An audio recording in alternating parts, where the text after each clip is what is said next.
Hello everyone, my name is Christian. Welcome back to my hobby blog. Today I'm going to be reviewing 1997's Gummo, and this is the Criterion Collection edition of the movie. This is the Blu-ray edition. I'm not sure if there was a 4K of this. I doubt it, but this is directed by Korine, who, by the way, is somebody who I haven't seen any of his films before watching this one. This was a first-time watch for me, so what did I think? I absolutely love this. I think this is, I think Harmony Korine carries on kind of the same sort of approaches that he has to film that John Waters has. And I was looking through the special features on this release because I wanted to uh, read the booklet and also go through the special features that I could. And I saw there was a conversation with Werner Herzog on it, and I actually began watching it, but the audio was completely shot, and I had to put my TV on maximum volume for it to work. I don't know. And there was no subtitle choice for that special feature, so I'll have to watch that later, I guess, because I really like Werner Herzog. I've been going through his Shout Factory box sets that they did, and I'm almost done with volume 1. And I may do a video on that, I don't know yet, but I thought it was really interesting that he had an interview with the director because while watching this movie, I absolutely see why he would be talking with Harmony Korine because they are very similar in terms of the films because they're both taking like documentarian or documentary approaches to the film. It's not your standard narrative. It's kind of like just a lot of vignettes that are strung together through two of our main characters of that were or that Beavis and Butthead were actually based on. But the name of the characters are Tumblr and Solomon. And I think Solomon was the more interesting one for me. We follow him a lot more, but they're kind of buddies the entire film. But I was really struck by what was on screen through this movie because a lot of this stuff is not something I've seen in movies. I feel like Harmony Korine really like tapped into something that no one else had done. And watching this area of it's a fictional town in Ohio, but it's based, or it was filmed in Nashville, Tennessee, which is pretty close to me. So I'm not familiar with Nashville, but I can kind of tell the landscape pretty well. I'm familiar with landscapes like that in North Carolina, but it was just really interesting to see sort of the poverty within the movie because not something that you ever see. And I was watching the interview with Harmony Korine that was on this disc, and he talks about how he was always fascinated by the TV show Cops, where you get to, after they bust the door down to get into the house, you get to see people's homes. And this movie was very much a similar kind of presentation of people's homes where it was just frank. It was very unmanipulated, I guess. Like, it didn't feel like a movie set. None of these felt like movie sets. It felt like a real world. And I really love that because one of my favorite things about John Waters is that he sort of just lets the characters breathe.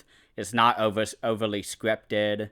The actors are just doing the thing, and the director is there to sort of help guide it. But this was really just such a fascinating movie, and I really enjoyed the music as well. I think that was my favorite part of the movie, along with the cinematography, because first of all, it's very documentary in its approach, but it's very like standard movie making where some shots of the movie or some scenes it really comes off as a documentary, like you're just watching people's lives. But sometimes you get your movie scene where Solomon is doing something and it's furthering the story. But I was really struck by the music because it really informs the mood and the atmosphere of this movie. Because I wasn't feeling like disgust or I wasn't feeling pity or any of those feelings, but it was more like a sort of outcast sort of atmosphere in this movie, and I think that's really informed by the music because it's very punk, I guess is how you would describe it. I don't listen to that genre of music. I don't know what it's actually called. I feel really embarrassed saying that, but I really enjoy that type of music.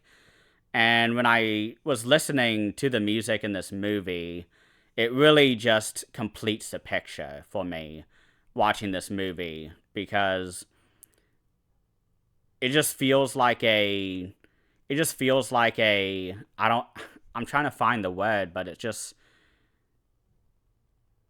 sort of elevates itself. I don't know. But the way that Harmony Korine talked about this movie is that he wasn't really, well, he didn't want to give sort of any meanings or explanations behind the movie, but he basically said that like the movie speaks for itself.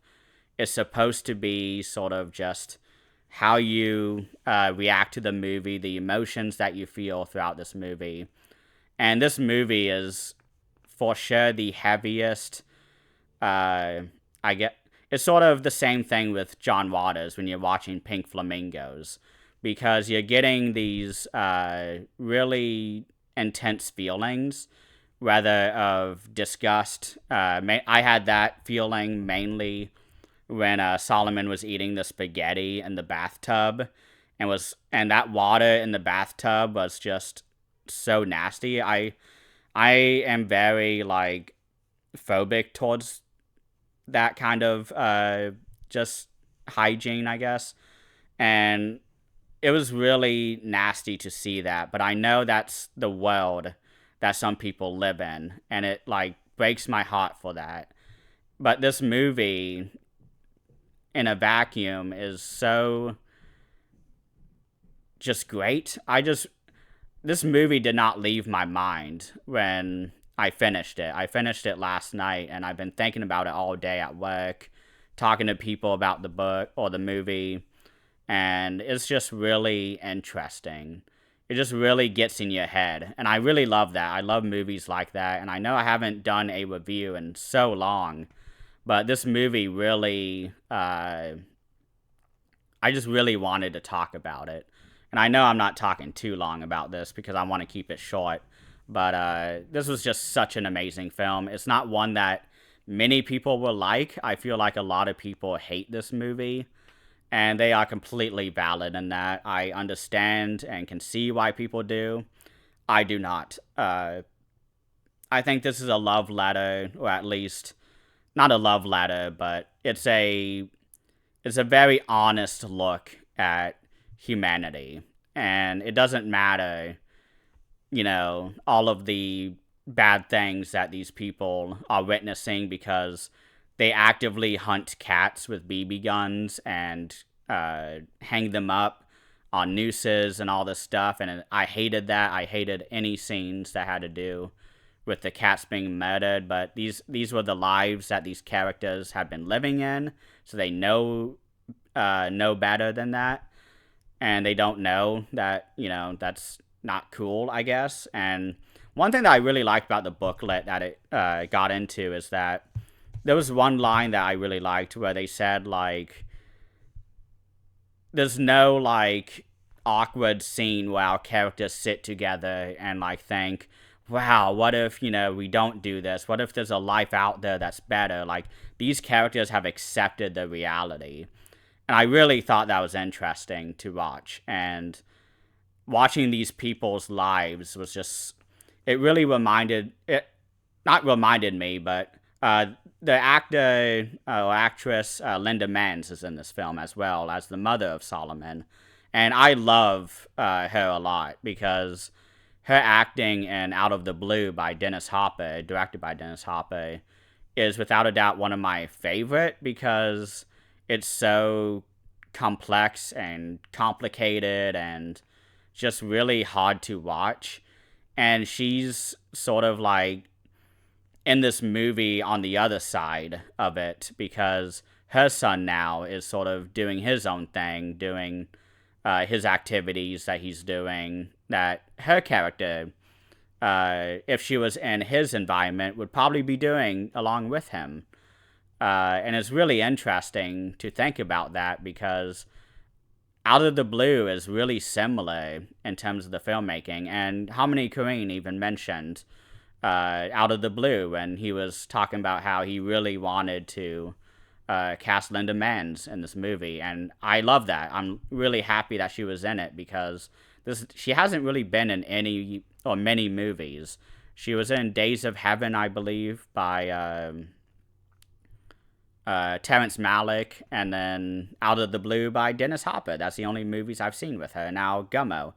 And I'm really happy that, she was able to act in this movie because it really helps kind of for me enjoy the movie even more because it's all these different influences and all the stuff that's swirling around that I love. John Waters, Dennis Hopper, Terrence Malick, all of these great filmmakers. And this is just such a special movie, so unique. And I would highly, highly recommend this if you have the patience and the stomach for it, because it's not all easy to watch. It's really hard to watch. And there's a lot of animal deaths in this movie. It's just really, really, really hard to watch. But that's all I have for today. Thank you all so much for watching. And please have a great rest of the weekend.